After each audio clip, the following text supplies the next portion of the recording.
Welcome to part two in our Christmas series where we are making the most adorable, easiest whimsical envelopes that you can add inside of any junk journal to spruce them up. And this is a great project to do year round, not just during Christmas, but I wanted to show you how to make them. I'm Ingrid Carlson, and I am so glad that you are here with me today. And if you're somewhere where it's a little frosty right now, I want to send you a big virtual warm hug. If you're not already subscribed to the channel, I'd love for you to consider doing so right now, as well as clicking the bell so you get notified anytime a new video comes out. So let's go ahead and get started with these envelopes. I'm so excited. I'm going to start off by printing off my designs from my background papers from my Yuletide collection. And if you haven't seen it, I will have it linked down in the description below, but you can also find it in my Etsy shop, Caratini. I have printed the papers on both cardstock, which is the one that you see on the table, as well as some calligraphy paper, which you're seeing me cut right now. This calligraphy paper has kind of a vellum-like feel. You could also use rice paper or even tissue paper would work really nice. And if you've never printed on something else other than regular copy paper or cardstock and you're scared to do so, I do have a video that explains how I do it and it might be helpful for you. So I will have it linked down below in the description.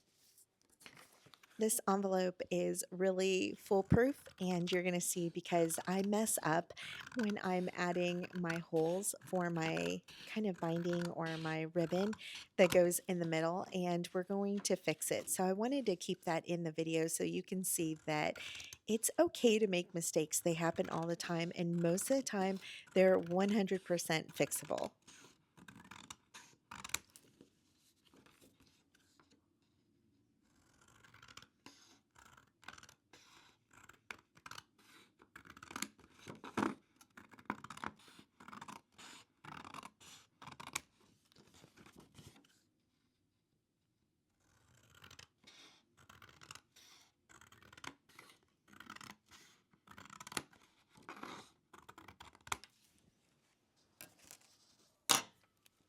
I told you that this envelope was going to be super easy, and you're not going to believe how easy it is. It literally is two folds, and then I'm going to use my sewing machine to sew on the edges and the bottom part, but you definitely don't have to do that. You can just use some glue and just sew up the two sides. So I'm going to take my envelope and just kind of eyeball where I would want the top flap to overlap with the bottom and fold it over, and it's as easy as that. And then I'm going to take my edges and just cut off any pieces that might be a little lopsided, because sometimes when I'm cutting out my borders they go lopsided. And if you know anything about me, you know that I'm a terrible line cutter. I can fussy cut, but I cannot cut in a straight line to save my life.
I think that the delicate little stitches on here just completely finish off the envelope even more so.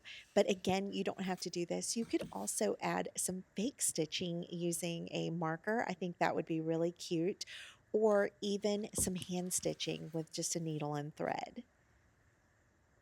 And to kick up our cuteness factor just one more notch, I'm going to take some pinking shears and don't tell my mom that I'm using my fabric scissors for paper.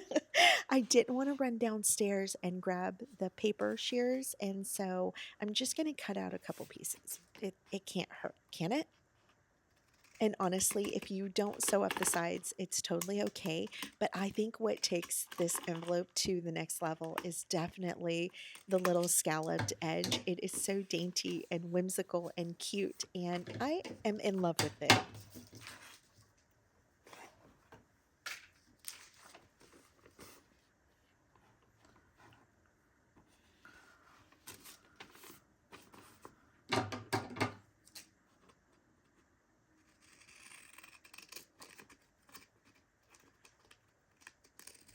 And today I wanted to remind you that you are worthy, you are smart, you are kind, and you are loved.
If you've been with me for a while, then you've heard me say that perfectionism really has no place here. I am showing you how to make a template and then fold it in half to get the center and then fold that up so that you can get the exact line where you want. But honestly, and I ended up messing it up anyways, and so the template didn't matter that much. And so I just wanted to just show you that really you do not have to be a perfectionist. Now, if you feel like you can't do this, but to be a perfectionist and measure everything out, then please by all means do that. But just know that there is so much joy in just kind of winging it and having fun with it. And I promise you that you're going to look at this envelope in a year and you're not going to remember the mistakes. Or if you do remember the mistakes, you're going to think about them in a warm, heartfelt way of how funny it was that you did that and how adorable it is, regardless.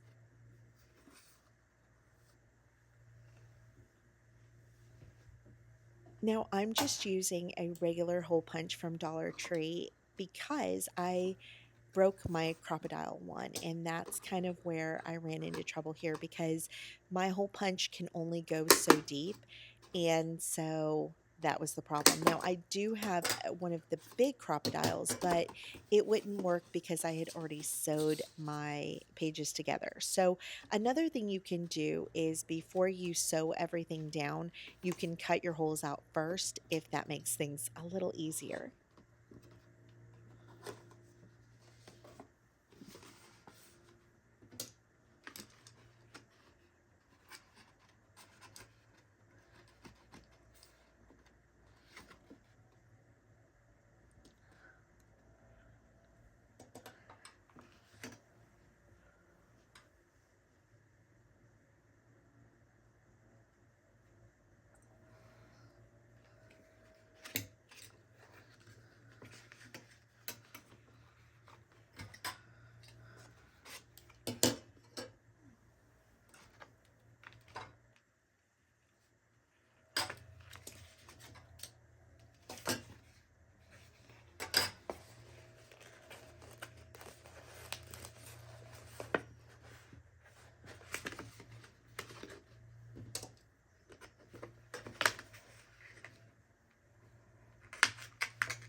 And I'm going to be honest with you, I was pretty frustrated at this point when I realized that my holes weren't going to match up because my hole punch wouldn't go as far down as I needed it to go.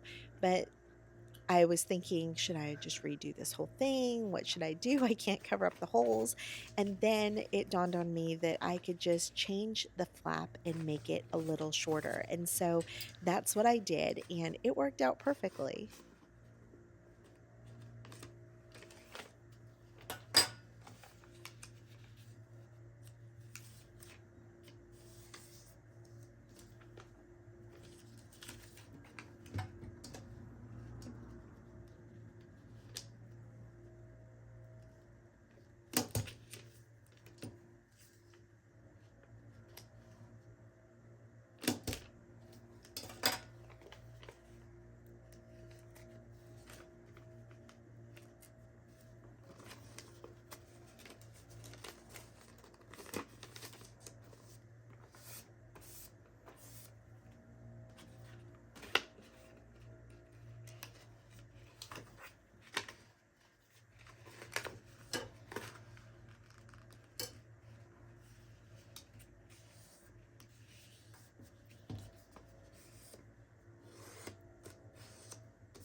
There are two things that are my favorite part of any craft. And one of those, well, they both have to do with the same thing. And that's where the creativity and the fun comes in, where you can put your own little twist on it that is just you.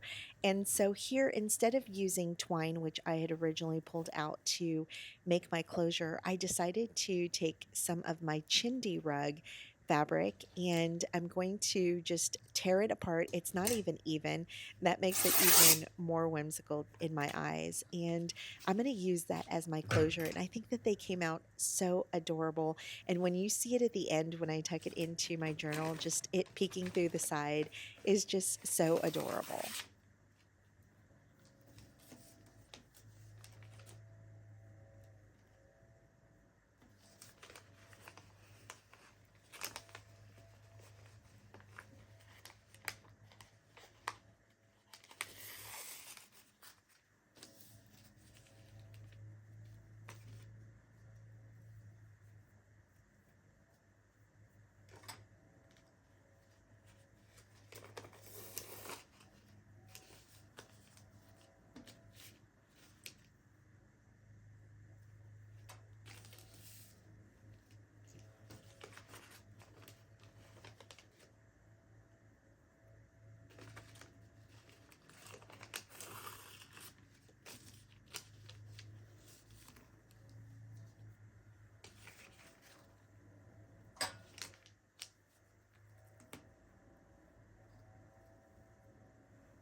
My other favorite thing is clusters. And if you've been with me for any amount of time, then you know that I love to cluster. I love ephemera. I love layering it on top of layers on top of layers. And so today we're going to talk about those layers and I'm going to give you like a little kind of cheat sheet or formula for you to layer like me. And if you have this kit, then you can layer exactly the same pieces that I'm layering, and so that you can kind of get used to it. And then once you start creating more projects, then you can kind of keep that in the back of your mind as you're creating. The first thing that caught my eye was these little bundles of holly, and so I'm going to cut them out. And usually, when I am fussy cutting, I like to remove as much of the white background or the discarded part of the paper as possible before I go in and kind of do more of a neat fussy cut.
This holly is going to be my topper, so it's kind of the focal point of my piece. And I'm going to layer from the top down. You could always do from the bottom up, but this is how I'm going to do it today.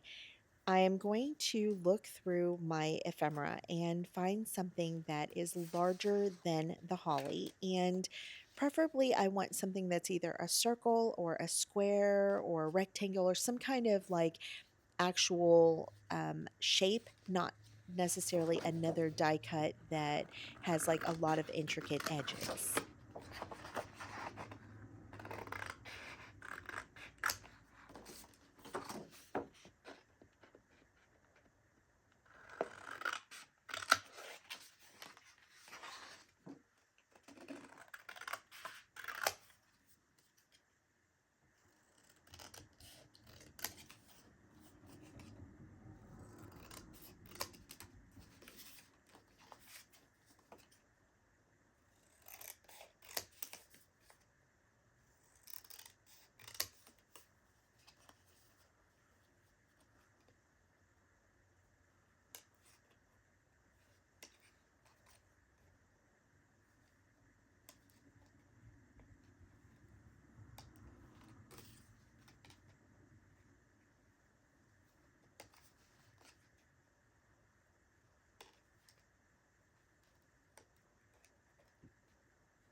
And you're going to see that although I have two different images as my base piece, they are still both adorable. They both work the same way, even though they are completely different. The next thing I want to add is a piece behind my base piece, so the third piece down. And if I want a fourth piece, then I would look for that at the same time. Both of these have the same characteristics. They're going to be smaller pieces that kind of are peeking out. I look at this as maybe like a stocking. You know, if you look at a picture of a stocking where there are pieces that are staggered throughout, that's kind of the look that I want to replicate here.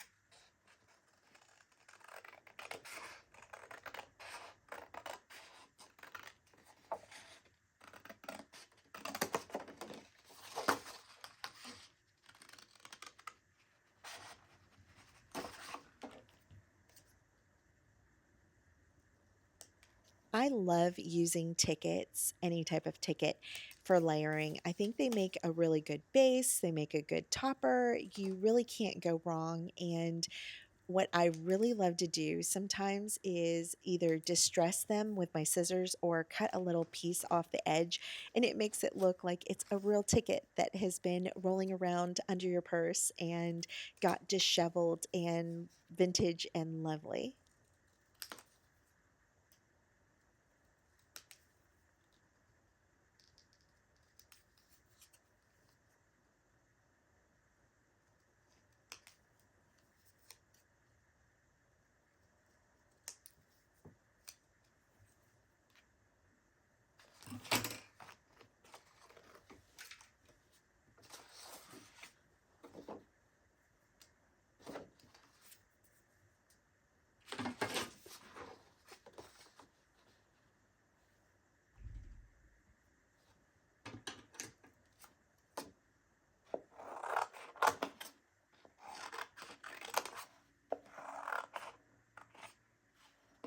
The last piece that I'm going to cut out are the sugar cookies, and I think they just add a special touch of whimsy to the project to add something that is not like a paper, like a ticket, or like the base piece that are inherently paper.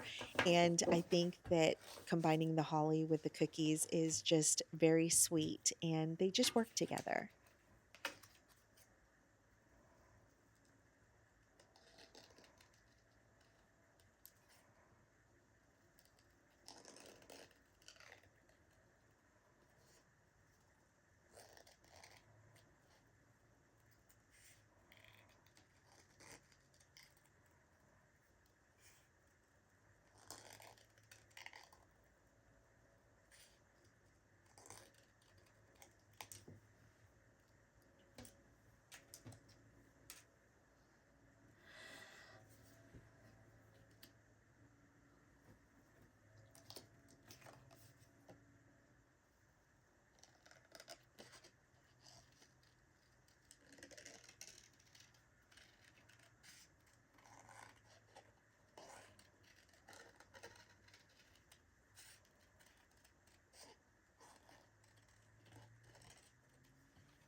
if you struggle with layering and you have sent me messages and said, how do you make your clusters? They're so hard for me to do.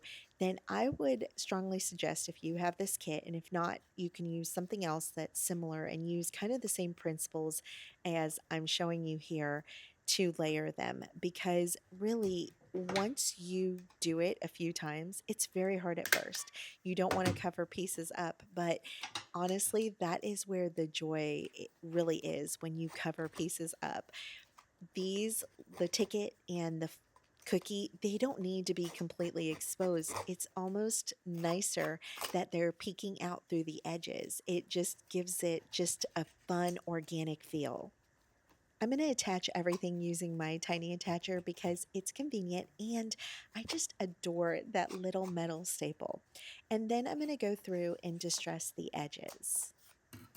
And just like that, within minutes, we created a beautiful cluster that looks like it took time to curate. But instead, we're just adding pieces that make our heart sing and they just work together. Just layer them until you think that they look cute, make them coming out of different directions, and don't worry about it too much. Don't overthink it. Just put them together, staple it. If you don't like it, you can always take the staple out before you glue it down.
And just like I was saying earlier, the more that you practice clusters, the easier they become. And you're going to see this one comes together so quickly because we're using the same elements, just a little different in the colors, but they are different when you see them side by side. They're not in the exact same placement, but it is similar enough.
And I know many of you are going to shake your heads at this next part, but honestly, it completely changes the the envelope. It makes it so beautiful and whimsical and fabulous. And I don't care if I am sneezing out glitter for the next 2 weeks or if I will find it everywhere in my room.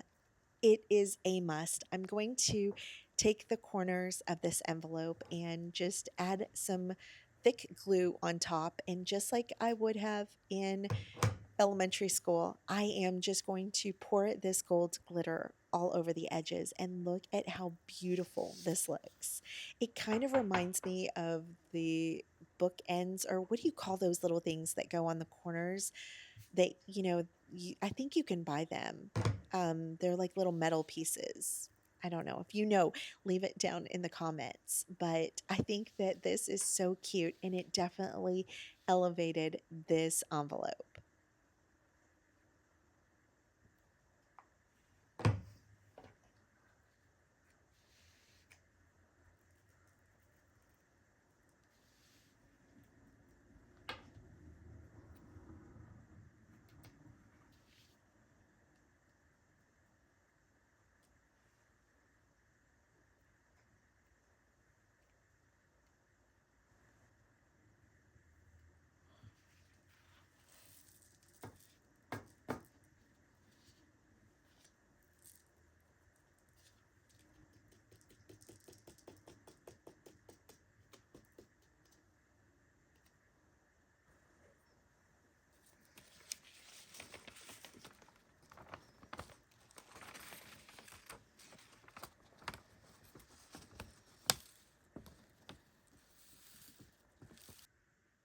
As I was trying to get an aesthetic little shot for you using the gold glitter, I made a mess on my desk, but it's a happy gold sparkly mess.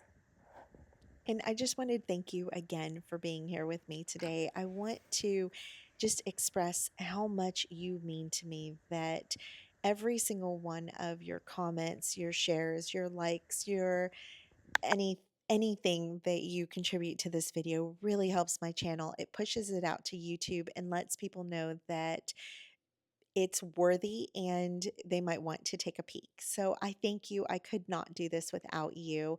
I hope that you tried this project out and I can't wait to hear your thoughts. Until next time, love you. Bye.